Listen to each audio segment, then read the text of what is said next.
저는 50대 초반의 남자이고 결혼해서 지금까지 정말 많은 일들이 있었습니다. 이런저런 일을 겪어보니 결국 만날 사람은 만나게 되어 있고 인연이라는 것도 있는 모양이다 싶네요. 결혼해서 지금까지 오는 동안 제 마음이 너무나 힘들었지만 그래도 지금은 마음도 생활도 안정되었으니 그 이야기들 한번 풀어볼까 합니다. 아내는 저와 같은 동네에 사는 동생이었고 워낙 어릴 때부터 한 동네에서 보고 자라서 우리는 서로에 대해서 잘 알고 있었습니다. 같은 동네에 살았다고는 하지만 저는 남자고 상대는 여자이다 보니 아주 친하게 지낸 사이는 아니고 저는 학창시절 때 아내를 민수가 하고 불렀고 아내는 저를 형철이 오빠라고 불렀습니다. 그 당시만 해도 민숙이하고 제가 서로 마음이 통하고 결혼까지 하게 될 줄은 꿈에도 생각 못했습니다. 민숙이는 동네 아는 동생 그 이상, 그 이하도 아니었기에 제 관심 밖이었고 사춘기 때부터 좋아하던 동갑내기 여학생이 따로 있었습니다. 제가 초등학교 때부터 고등학교까지 거의 7년을 따라다닌 동갑내기 여자였죠. 그런데 아무리 따라다녀 봐도 인연이 아닌 사람은 결국은 멀어지게 되더군요. 그 동갑내기 여학생은 공부도 잘했고 얼굴도 예뻤고 집도 잘 살았습니다. 고등학교를 졸업하고 난 후 우리 동네에 살고 있던 동갑내기들은 고등학교만 졸업하고 일을 하거나 대부분 지역에 있는 대학에 들어갔습니다. 서울로 대학을 가는 경우는 집이 아주 잘 살거나 공부를 아주 잘하거나 둘 중 하나였죠. 가정 형편도 그냥 그랬고 학교 성적도 그냥 그랬던 저는 지역에 있는 대학에 입학했고 공부도 잘하고 집도 잘 사는 제 짝사랑은 대학 공부를 하기 위해서 서울로 갔습니다. 서울로 가는 그 여학생을 따라가지도 못하고 그렇다고 붙잡지도 못했던 저는 서울로 간 그 여학생을 그리워만 하다가 짝사랑을 마무리 지었습니다. 그런데 이루지 못한 사랑이 더 애틋하고 아름답다고 했던가요? 내 마음속에 그 여학생은 감히 다가가지도 못하는 존재로 남아있었고 주말이나 방학 때 가끔 그 여학생이 자기 집에 올 때면 동네에서 오다 가다 마주치곤 했는데 저를 보고 방긋방긋 웃어줄 때면 제 심장 뛰는 소리가 제 귀에까지 들릴 정도였습니다. 내 손을 잡아줄 수 없으면 웃지나 말 것이지. 그렇게 그 여학생은 제 앞에서 웃기만 하고 다가오지 않는 영원한 짝사랑으로 남게 되었습니다. 제가 그 여학생을 짝사랑할 때 나를 짝사랑한 여학생이 있었는데 그 사람이 바로 민숙이었습니다. 민숙이가 나 좋다고 쫓아다닐 때 제 눈에 4살 어린 민숙이는 그저 애로만 보이더군요. 제가 고3 때도 민숙이는 아직 중학생이었으니 한참이나 어린 꼬맹이가 내 짝이 될 거라고는 생각지도 못했던 겁니다. 그런데 제가 군대 다녀오고 나니 민숙이는 어느새 아가씨가 되어 있었습니다. 제가 제대했다는 소식을 듣고 우리 집에 찾아왔더라고요. 이게 누구야? 민숙이 아니야? 민숙이 오랜만이다. 못 본 새 너 많이 컸다. 많이 컸다가 뭐예요? 내가 뭐 앤가? 나도 이제 고등학교 졸업했다고요. 그래? 민숙이 네가 벌써 고등학교를 졸업했구나. 내 눈엔 항상 꼬맹이였는데. 그런데 민숙이 어쩐 일이야? 오빠 제대했다고 해서 오빠 보러 왔어요. 건강하게 잘 다녀왔는지도 궁금하고요. 군대 힘들지는 않았어요? 군대 가면 혼돈하고 벌도 받고 그런다고 하던데. 다 그런 거지 뭐. 그런데 막상 가보면 생각했던 것만큼 힘들지 않아. 그냥 견딜만 해. 민숙이는 어떻게 지냈어? 잘 지냈어? 나는 그냥 전문대 들어가서 그냥 학교 다니고 있어요. 그리고 오빠 올 때까지 계속 기다리고 있었어요. 나를? 민숙이가 저를 좋아하는 건 알았지만 잠깐 드는 감정일 줄 알았습니다. 이렇게 저를 계속 기다리고 있을 정도로 저를 마음에 두고 있는 건 몰랐는데 민숙이가 우리 집에 찾아와서 그렇게 얘기를 하니 기분이 좀 묘하더라고요. 제가 별로 잘난 것도 없고 내세울 것도 없는데 그런 저를 기다려주고 좋아해주니 그저 고마울 따름이었습니다. 민수가 밥은 먹었어? 오빠가 맛있는 거 사줄게. 밥 먹으러 갈까? 제가 그렇게 말하자 민숙이는 얼굴이 환해지면서 좋다고 맛있는 거 먹으러 가자고 하더라고요. 저는 민숙이를 데리고 어디로 갈까 하다가 민숙이가 치킨이 먹고 싶다고 해서 치킨집으로 갔습니다.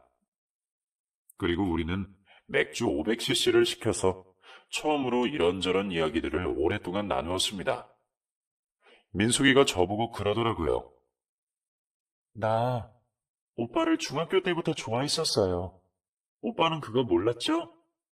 오빠는 경희 언니 좋아서 경희 언니만 쳐다보고 있었으니까 내가 좋아하는지 아닌지 관심도 없었지 뭐.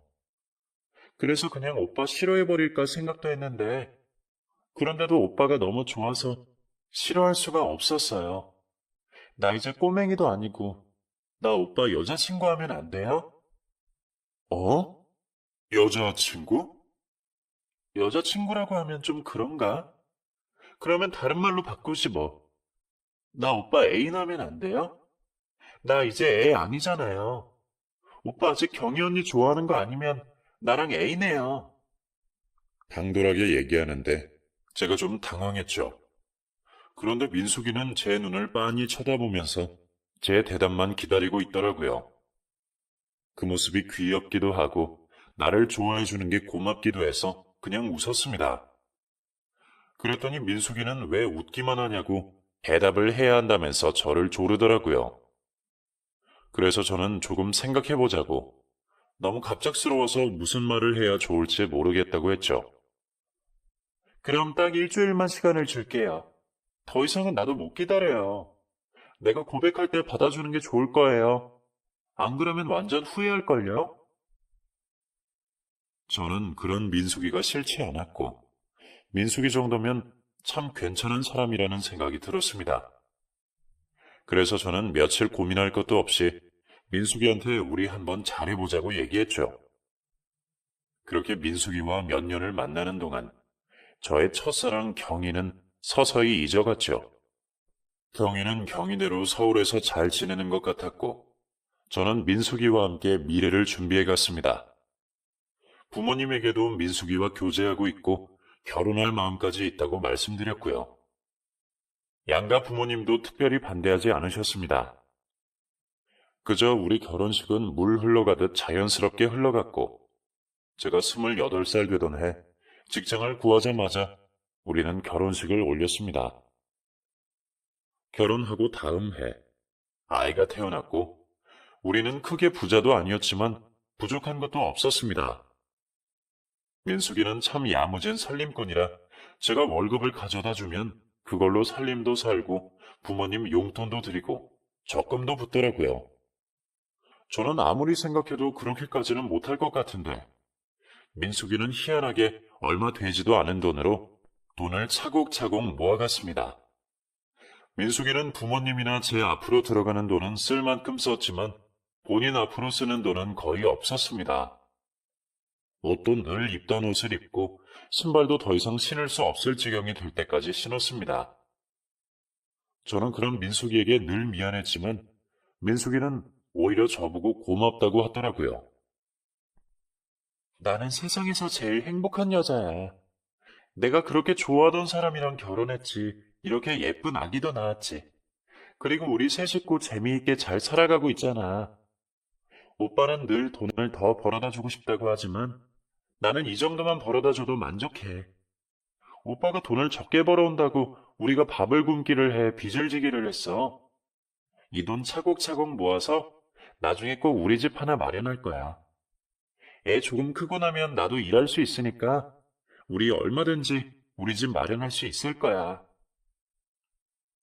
민숙이는 늘 행복해했고 우리 생활에 만족하며 살았습니다.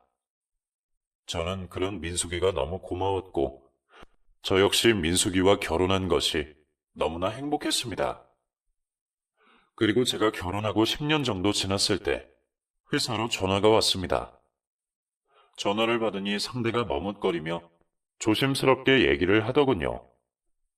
저 혹시 박형철 씨랑 통화할 수 있을까요?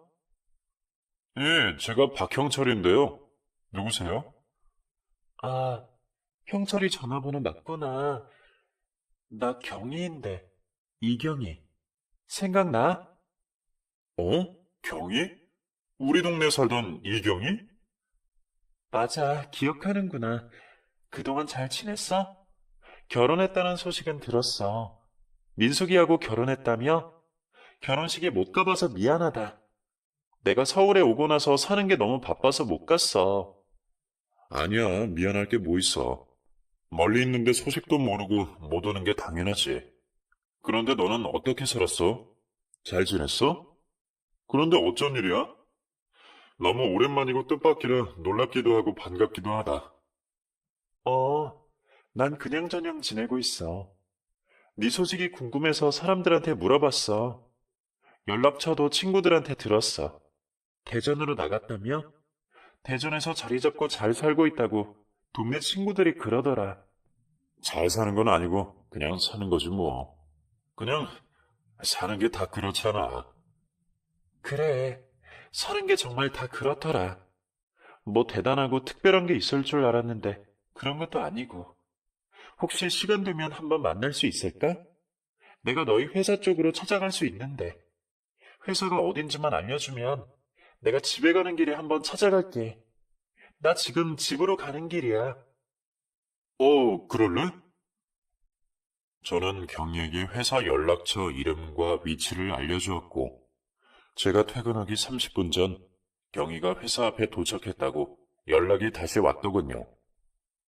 저는 경희를 봤을 때 처음에 못 알아볼 뻔했습니다. 물론 워낙 오랜만에 만나서 그런 것도 있지만 예전에 그렇게 화사하고 밝은 경희의 모습은 온데간데 없고 웃고는 있었지만 표정이 어둡고 몹시 지쳐 보였습니다. 정말 오랜만이다. 그런데 무슨 일 있니? 얼굴이 좀 어두워 보인다. 그렇게 보이니? 나 이런 모습 너한테 안 보이고 싶었는데 아무리 감추려고 해도 표가 나는 모양이네. 좀 힘들었어. 아니, 좀 많이 힘들어. 그 얘기를 하면서 경희는 갑자기 눈물을 왈칵 쏟아내더군요. 저는 갑자기 우는 경희를 보고 어쩔 줄을 모르겠더라고요. 그래서 급한 김에 주머니에 있던 손수건을 꺼내서 경희에게 건넸습니다. 눈물을 닦은 경희는 손수건을 돌려주면서 시간이 되냐고 묻더군요. 회사 일 끝났으니까 시간은 되지. 그런데 오늘, 그날이 사실 아내 민숙이의 생일이었습니다. 빨리 가기로 약속했는데 조금 난감하더군요. 그렇다고 우리 회사까지 찾아온 경희를 그대로 두고 갈 수는 없는 일이었습니다. 왜? 일찍 들어가 봐야 되니? 아, 아니야. 일단 전화 한 통만 하고.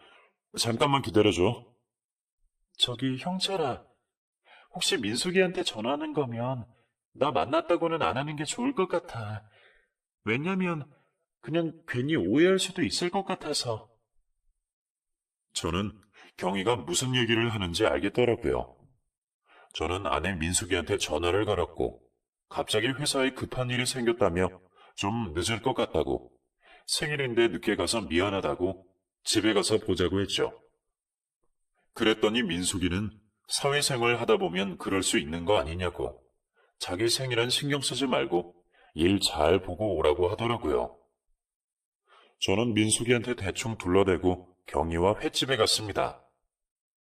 밥을 먹자고 했지만 경희가 밥보다는 술 한잔 하고 싶다고 하더라고요. 경희와 제 사이에 술잔이 몇 번 오고 갔고 저도 경희도 은근히 술기운이 돌자 옛날 얘기부터 최근 이야기까지 많은 이야기들이 오고 갔습니다. 그리고 지금 경희 표정이 왜 그렇게 어두운지에 대해서도 얘기를 들었습니다. 남편한테 속아서 결혼했어. 사업을 한다고 했고 정치에도 관심을 보이면서 정치하고 다니는 사람들도 만나고 다니는 것 같았어. 그리고 나중에 국회의원에 나갈 생각이라고 이런저런 활동도 많이 하고 봉사활동도 많이 하고 다녔어. 우리는 노인 도시락 배달 봉사하는 곳에서 만났고 정말 좋은 사람인 줄 알았는데 알고 보니 사기꾼이었어. 나와 결혼하고 난 후에 우리 부모님한테도 사업 자금을 엄청 많이 받아갔어. 우리 부모님도 모든 걸 다 믿었지. 인맥도 좋고 학벌도 좋은 사람이었으니까. 그런데 그게 다 거짓말이었어. 알고 보니 고등학교도 제대로 못 나온 사람인데 사람들한테 사기치고 다니면서 돈을 뜯어내고 했던 모양이더라고. 그 사람 보증 서느라 부모님 재산 다 날리고 거지꼴이를 했어. 그 사람은 지금 사기죄로 깜빵에 들어가 있어. 그런데 이걸 다행이라고 해야 할지 어떨지. 그 사람하고 나 사이에 아이는 없네. 천만 다행이지. 그 인간 때문에 내 인생 밑바닥을 보고 빚까지 떠안고 있어. 마음이 힘들어서 그런가 옛날 친구들이 그렇게 그립더라고. 그래서 찾아온 거야. 별 다른 뜻은 없어. 경희는 정말 힘들어 보였습니다. 믿었던 사람한테 속고 경제적으로도 너무 힘든 상황이라 마음도 몸도 너무 힘든 듯 했습니다. 그날 경희를 만난 이후로 저는 자꾸만 경희의 힘들어하는 모습이 떠올랐습니다. 저는 그 후로 경희한테 연락하지도 말았어야 했고 2번 다시 경희를 만나서는 안 되는 거였습니다. 그런데 그러진 못했습니다. 오랜 시간 짝사랑해왔던 사람이고 결혼해서 아주 잘 살고 있을 거라고 막연히 생각했는데 그렇지 못한 모습을 보니 마음이 쓰이더라고요. 그래서 제 마음이 흔들렸던 모양입니다. 얘기를 듣고 있는 동안 옛날 생각이 나면서 마음도 많이 심란했고요. 위로해주고 싶고 안아주고 싶었습니다. 당시에는 민숙이에게 미안하다는 생각도 못했습니다. 제가 경희에게 연락하는 것이 바람이라고 생각하지 못했거든요. 가정을 지켜야 하고 내 가족만 바라봐야 한다는 마음의 벽이 허물어지니 감정은 걷잡을 수 없이 밀려왔습니다. 그렇게 우리 2사람은 넘지 말아야 할 감정의 선을 넘었고 하지 말았어야 할 행동을 하고 말았습니다. 저는 제 모습이 어떤지 몰랐지만 민숙이는 제 심정이 어떤지 바로 알아차렸던 모양이더군요. 하루는 집에 들어가니 술을 얼마나 마셨는지 아내는 인사불성이 되어 있었습니다. 지금 뭐해? 혼자서 이렇게 술을 많이 마셨어? 술도 못하는 사람이 무슨 술을 이렇게나 마셔? 맥주 한 잔만 마셔도 취하는 사람이. 무슨 일이야? 왜 이렇게 술을 마신 거야?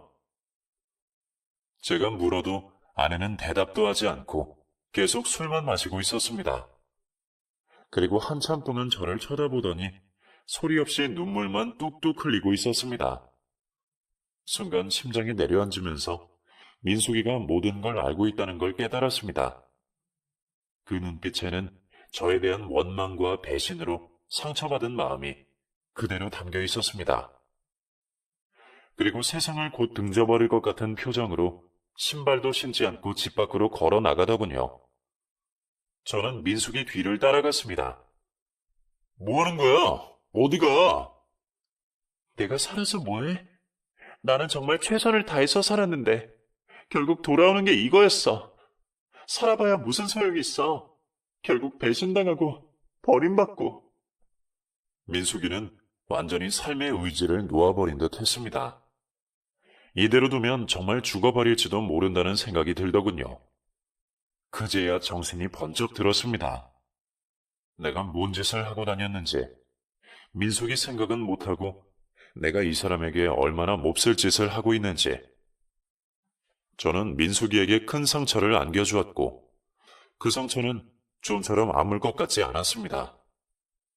미쳤지 후회를 해도 늦었죠. 시간을 돌릴 수만 있다면 돌리고 싶었습니다. 제가 민숙이에게 다가가 미안하다고, 정말 미안하다고 애원하듯 얘기했습니다. 그러자 민숙이는 그 자리에 주저앉아 버리더군요. 저는 민숙이한테 너무 미안해서 무슨 말을 할 수조차 없었습니다. 저는 아무 말 없이 아내에게 다가가서 아내를 일으켰습니다. 술 너무 많이 마신 것 같다. 일어나자. 집에 가자. 내가 미안해. 내가 정말 미안해. 나 원망하고 욕해도 좋아. 그러니까 일단 집에 가서 해.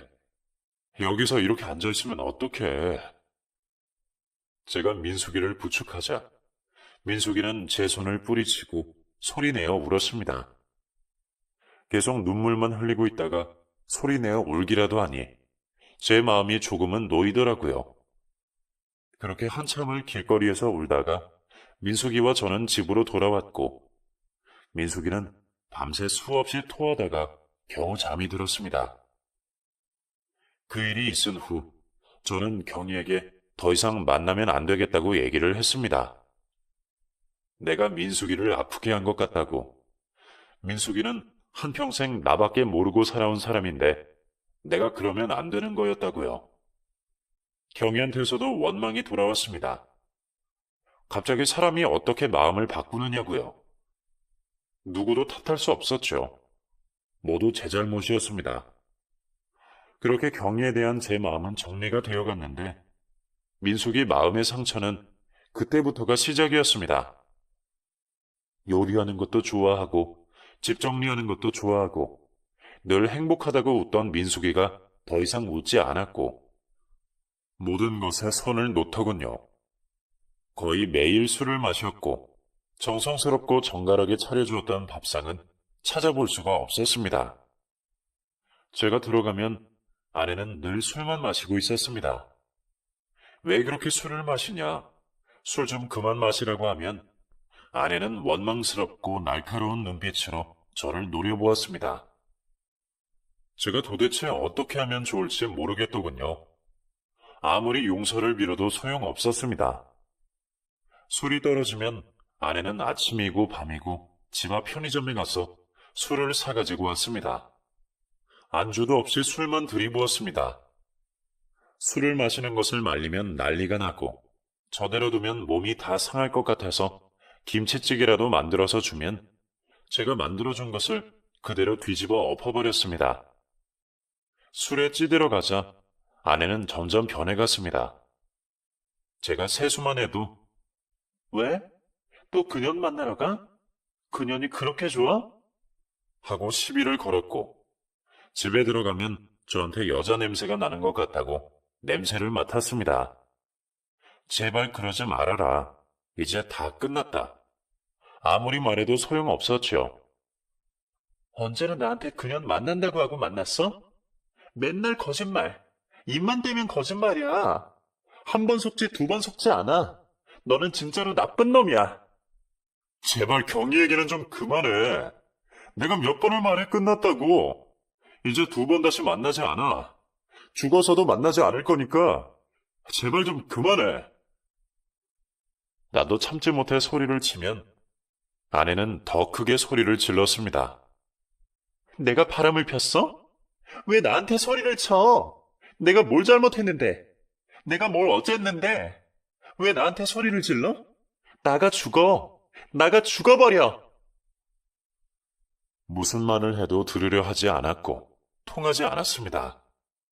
그래서 민숙이가 뭐라고 하든 가만히 듣고만 있으면 이제는 할 말 없어서 그런 거냐고 이제야 인정을 하느냐고 비아냥거렸습니다. 어떤 날은 자고 있는데 자고 있는 나를 막 깨우더니 너 어떻게 나한테 그럴 수 있냐고 하더군요.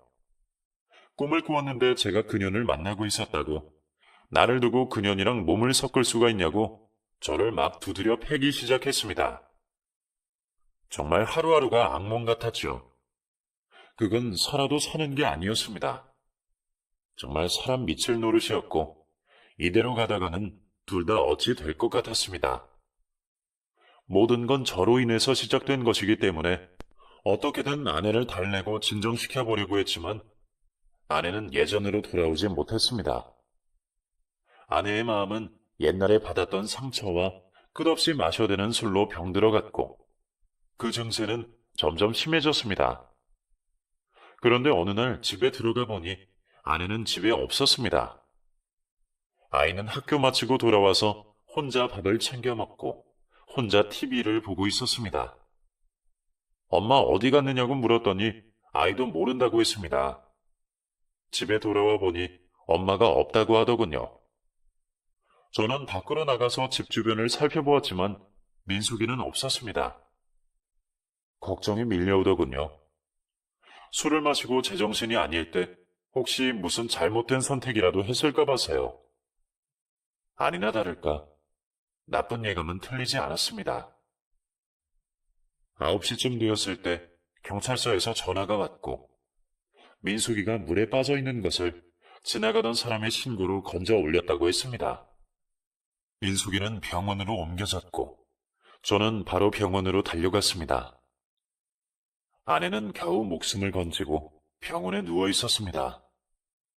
왜 그랬냐고 물으니 아내한테 환각 증세가 나타난 모양이더군요.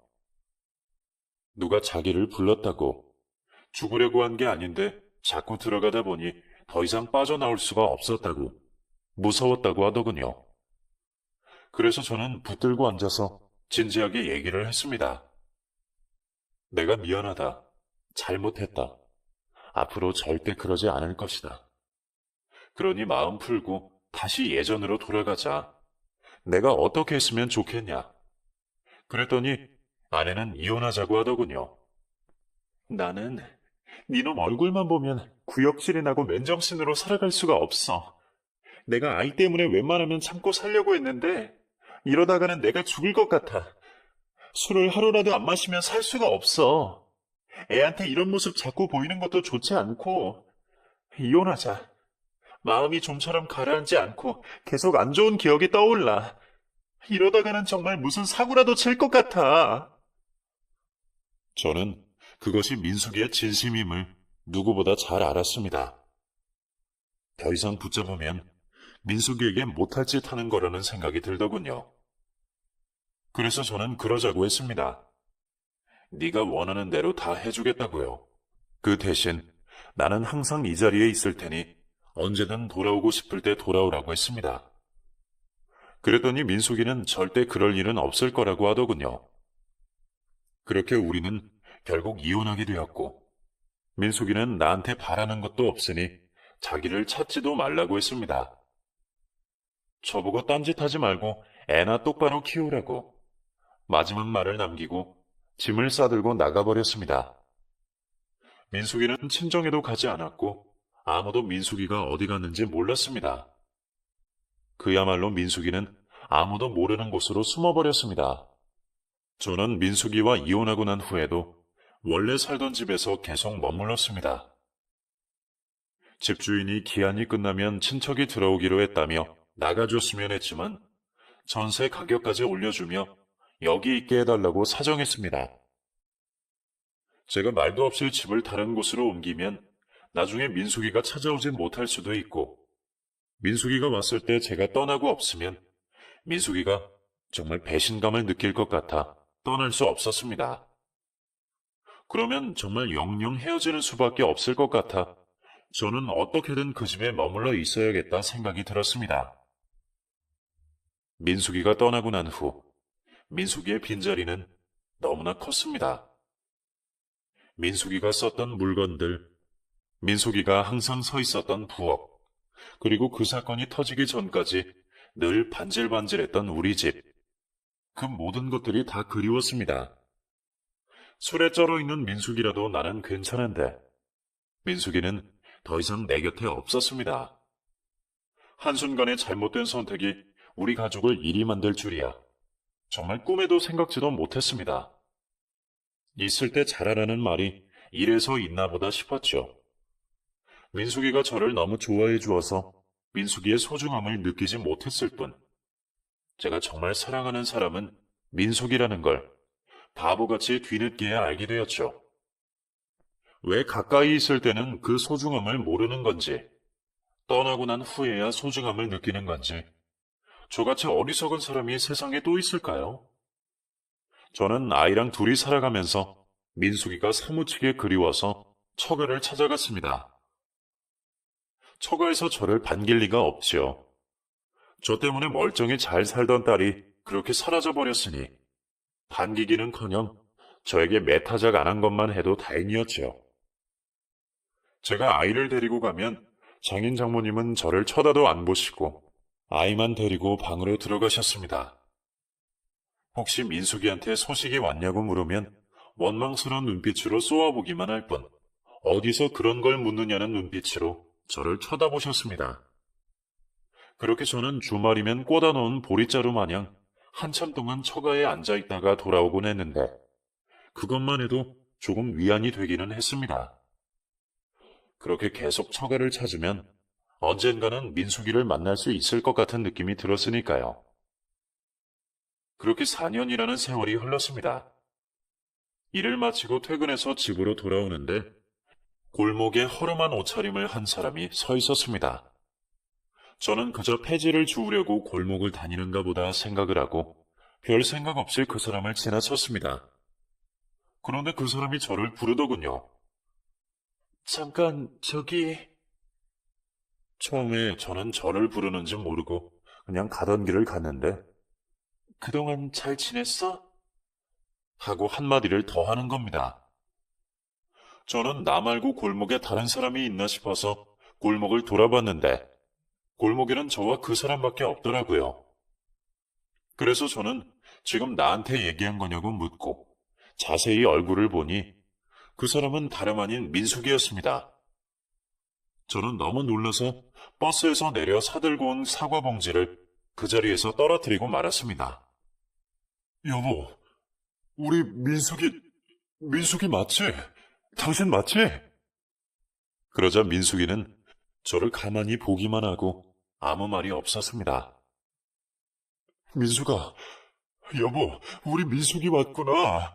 우리 민숙이, 내가 얼마나 찾아다녔는지 몰라. 그동안 어디에 있었어? 아무한테도 연락하지 않고 어디에 있었던 거야? 도대체 언제부터 여기서 기다리고 있었어? 집에 들어가 있지 그랬어. 집 비밀번호는 그대로인데. 아니 잠깐, 내가 지금 여기서 이러고 있을 때가 아니지. 우리 일단 집에 들어가자. 집에 들어가서 얘기해. 진경이도 학원 갔다가 이제 곧 집에 올 거야. 어서 들어가자. 제가 들어가자고 하자 민숙이는 순순히 제 뒤를 따라서 집으로 들어왔습니다. 민숙이 손에는 그때 집을 나갈 때 들고 나갔던 가방을 그대로 들고 있었습니다. 가방은 땅바닥에 아무렇게나 굴렀는지 온통 더럽혀져 있었고 민숙이도 며칠 동안 제대로 씻지도 못했는지 온몸이 꼬질꼬질해 있었습니다. 저는 민숙이에게 마실 것을 우선 내주고 민숙이를 앞에 앉혔습니다. 많이 보고 싶었어. 당신 떠나고 난 후에 내가 얼마나 내 행동을 후회했는지 몰라. 당신이 얼마나 나한테 잘했는데 이렇게 소중한 사람을 모르고 내가 무슨 짓을 했는지. 민숙아, 당신이 떠나고 난 후에야 당신이 얼마나 소중한 사람인지 알게 되었어. 늘 내 옆에 있어서, 늘 나를 챙겨주어서 당신이 내 옆에 있는 걸 너무나 당연하게 생각했던 거야. 당신의 빈자리에 내 가슴에 구멍이 뚫린 것 같았어. 그때 알게 된 사실이 있어. 내가 정말 가슴 깊이 사랑했던 사람은 민숙이 한 사람뿐이구나라는 걸. 민숙아, 미안해. 정말 미안해. 내가 다 잘못했어. 그리고 찾아와줘서 고마워. 정말 고마워. 제가 진심으로 얘기를 하자 민숙이는 제 얘기를 들으며 눈물을 흘렸습니다. 민숙이가 얘기하지 않아도 그동안 얼마나 힘들게 살았는지 겉모습만 봐도 짐작이 가더라고요.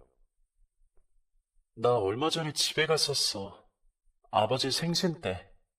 정말 아버지 생신 챙겨드리고 싶었는데 보다시피 내 꼴이 이렇잖아.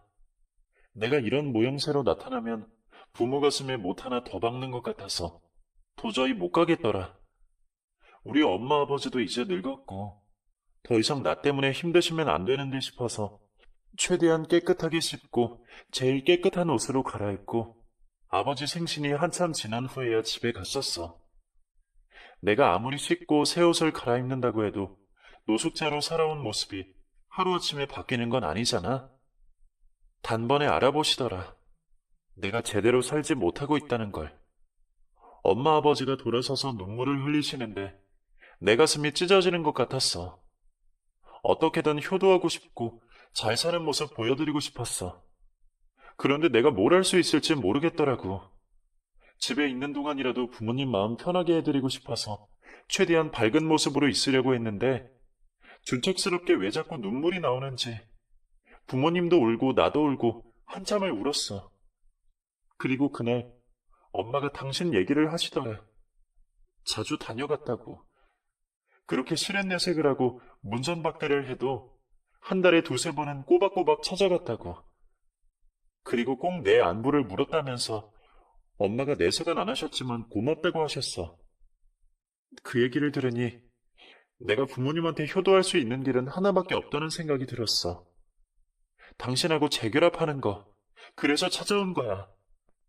내가 가고 나면 당신 첫사랑 만나러 갈 줄 알았는데 이렇게 혼자 오래 지내고 있는 모습을 보고 2번 배신은 하지 않겠다는 생각이 들었어. 내가 혹시 잘못 생각한 건 아닌지 모르겠지만. 아니야. 잘못 생각한 거 아니야. 앞으로 절대 그런 일 없어.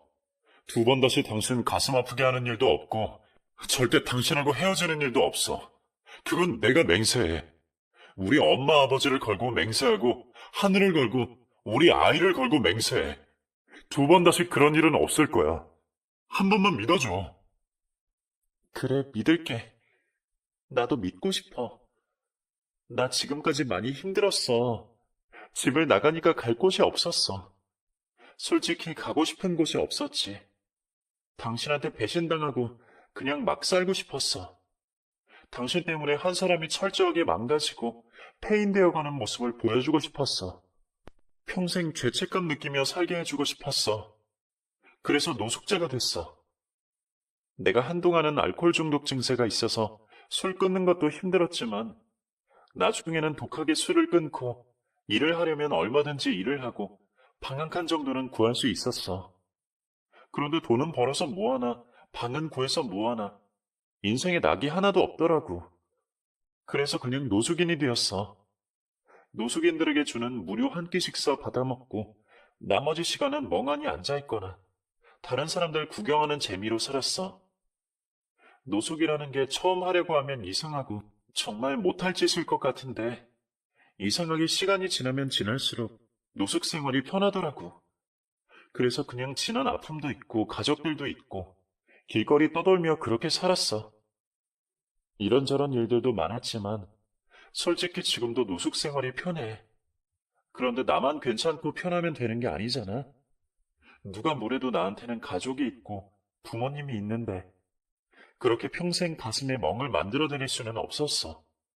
그래서 찾아온 거야. 이런 나를 다시 받아줄 수 있을지 물어보려고. 온몸에 냄새나고 땅바닥에서 뒹굴고 살던 나 같은 사람이 아직도 괜찮은가 싶어서. 저는 민숙이 말이 끝나자마자 민숙이 손을 덥석 잡았습니다. 그리고 민숙이한테 얘기했죠. 괜찮지 그럼. 당연히 괜찮지.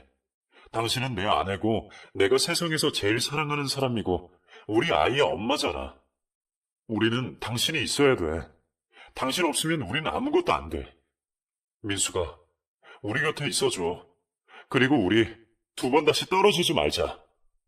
제 말이 끝나자 민숙이는 제 무릎에 엎드려서 펑펑 눈물을 쏟았습니다. 제 눈에서도 눈물이 뚝뚝 떨어지더군요. 그리고 잠시 후 민숙이는 눈물을 얼른 닦더니 진경이 몇 시에 오느냐고 묻더라고요. 30분쯤 후면 도착할 거야. 진경이 많이 보고 싶지? 보고 싶고 말고. 그런데 내가 진경이한테 이런 모습 보이면 안 되잖아. 집 나가기 전에도 술에 찌든 모습만 보였는데 다시 돌아온 엄마가 때에 찌든 모습이면 정말 실망할 것 같아서 나 일단 좀 씻고 옷 좀 갈아입고 싶어. 혹시 내 옷이 있으려나 모르겠다. 당연히 있지. 당신 물건 하나도 안 버렸어. 그대로 있어. 일단 들어가서 씻어. 내가 옷 챙겨다 줄게. 민숙이가 들어가 씻는 동안 저는 민숙이 옷을 챙겨서 넣어주었습니다. 모든 것이 예전으로 돌아간 것 같았죠. 꿈인 것 같기도 하고 생시인 것 같기도 해서 제가 제 볼을 몇 번을 꼬집어 봤는지 모릅니다. 잠시 후 진경이가 들어왔고 진경이는 제 엄마를 보고도 그냥 방으로 들어가 버렸습니다. 마치 모르는 사람 대하듯 하더라고요. 너무나 갑작스러운 만남에 당황하는 듯 했습니다. 그래서 저는 아이 방으로 들어가서 이런저런 얘기들을 했고 민숙이는 진경이도 시간이 필요할 거라며 이해한다고 했습니다. 일주일이 걸리든 한 달이 걸리든 자기는 기다릴 수 있으니 아이를 재촉하지 말라고 하더라고요. 그래서 저는 민숙이가 말한 대로 아이에게 시간을 주기로 했습니다. 그날 밤 우리는 더 많은 얘기를 나누었습니다. 마음 같아서는 술 한잔 하고 싶었지만 민숙이는 앞으로 술은 절대 입에도 대지 않을 거라고 하더군요. 술 때문에 사람이 정말 죽을 수도 있다는 걸 경험하고 나서 어떤 일이 있어도 술은 마시지 않겠다고 결심한 모양이더라고요.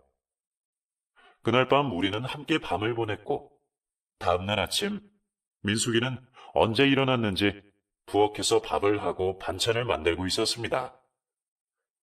제가 할 일을 민숙이가 대신하니 출근하기 전에 여유가 생기더라고요. 저는 오랜만에 느긋하게 출근 준비를 하면서 텔레비전을 켰습니다. 텔레비전에서는 어떤 차 블랙박스에 찍힌 특별한 영상을 소개하고 있었습니다. 한 운전자가 다리를 지나고 있을 때 다리의 끝에 매달린 두 사람을 보고 놀라서 차 속도를 줄였는데 그 장면이 그대로 블랙박스에 녹화가 되었더군요. 한 사람은 다리 밑으로 뛰어내리려고 했고 한 사람은 그 사람을 온몸으로 붙들고 있는 모습이었습니다. 그런데 한 사람을 붙들고 있는 그 사람을 보니 분명 민숙이었습니다. 블랙박스 영상이 조금 멀리 찍혀서 얼굴을 정확히 알아볼 수는 없었지만 그 사람은 분명 민숙이 같더라고요. 여보, 민숙아, 여기 뉴스 봐봐, 뉴스. 이거 당신 아니야? 이거 당신 맞지? 어? 세상에, 저거 벌써 보름 전인데 어떻게 저런 게 찍혔지? 언제 찍힌 거야? 뭐야? 그럼 이 사람 당신 맞다는 거야? 당신 확실해? 저 사람은 누군데 저렇게 붙들고 있어? 저 사람은 나도 모르는 사람이야. 그런데 내가 다리를 지나고 있을 때 그 사람이 다리에서 뛰어내려서 죽으려고 했어. 그걸 보고 내가 너무 놀라서 달려가서 붙들었어. 죽지 말라고, 제발 살라고, 울고불고 매달리면서 붙잡았어. 처음에는 그 사람은 이 세상 이렇게 살 필요도 없다며 뛰어내리려고 했는데 내가 울고불고 매달리는 것을 보고 마음을 돌리더라고. 나이가 많은 노인이었어. 나는 그 사람도 나만큼이나 아픈 상처가 있나 보다 싶어서 노숙 생활하면서 받은 지원금으로 밥 한 끼 사드렸어. 그래서 이런저런 얘기를 나누다가 그 노인 사연을 듣게 됐는데 돈이 많은 노인이었나 봐. 자식들이 혼자 남은 엄마 재산 빼돌리려고 해외여행 갔다가 노인을 혼자 버리고 온 모양이더라고. 외국에서 자식들을 잃어버린 줄 알고 사방팔방으로 찾았는데 자식들은 이미 귀국했고 자신이 버림받은 걸 알았대. 그래서 한국으로 혼자 돌아왔는데 자식들한테 버림받고 충격을 받아 한국으로 오자마자 죽으려고 했나 봐. 그 사람을 내가 살렸는데 그 사람이 나한테 너무 고맙다고 자기가 가지고 있는 것을 일부 나누어 주고 싶다고 하더라고. 그래서 나는 괜찮다고 사양했는데 알고 보니 그게 사양하고 말고 할 게 아닌 거야. 내가 노숙을 하고 있는 걸 알고 자기가 가지고 있는 아파트 중 하나를 나한테 준다고 지금 법적인 절차를 밟고 있는데 그 아파트 값이 24억짜리라고 하더라고. 나한테 매매하는 것처럼 해서 내 명의로 해줬어. 아마 오늘쯤 등기가 나올 거야. 어차피 재산은 자식들 말고 사회에 환원할 거라고 했는데 그중 하나를 생명의 은인한테 주는 거라고. 그래서 받기로 했어. 우리가 평생 돈을 모아도 이런 아파트 못 사잖아. 그런데 민숙이 얘기를 듣고 있으니 한 가지 이상한 점이 있더라고요. 민숙이는 그렇게 비싼 아파트를 받고도 왜 노숙자처럼 다니고 있는지 궁금해서 물어봤죠. 그냥 당신 진심이 알고 싶었어. 내가 24억짜리 아파트 있다고 했을 때 나를 받아들이는 거랑 노숙자로 사는 나를 받아들이는 거는 다르니까. 내가 노숙자라도 당신이 나를 흔쾌히 받아줄지 궁금했어. 그래서 노숙자처럼 해서 온 거야. 그제야 모든 궁금증이 풀리더군요. 그 얘기를 듣고 제가 민숙이한테 말했습니다. 네가 노숙자든 아니든 네가 24억 아파트를 가지든 말든 그거는 나하고 상관없어. 나는 당신 환경이 중요한 게 아니라 그냥 당신이 중요한 거니까. 그렇게 우리는 서로의 마음을 확인하고 먼 길을 돌아서 다시 제자리로 돌아왔습니다. 비 온 뒤에 땅이 굳어진다고 우리는 예전보다 더 돈독해지고 좋아졌습니다. 아이도 이제 엄마를 예전처럼 대해주고요. 참 많은 아픔이 있었지만 앞으로는 서로 아프게 하지 않고 아끼고 챙기면서 살아가고 싶습니다. 긴 얘기 들어주셔서 감사합니다. 늘 건강하시고 행복하세요.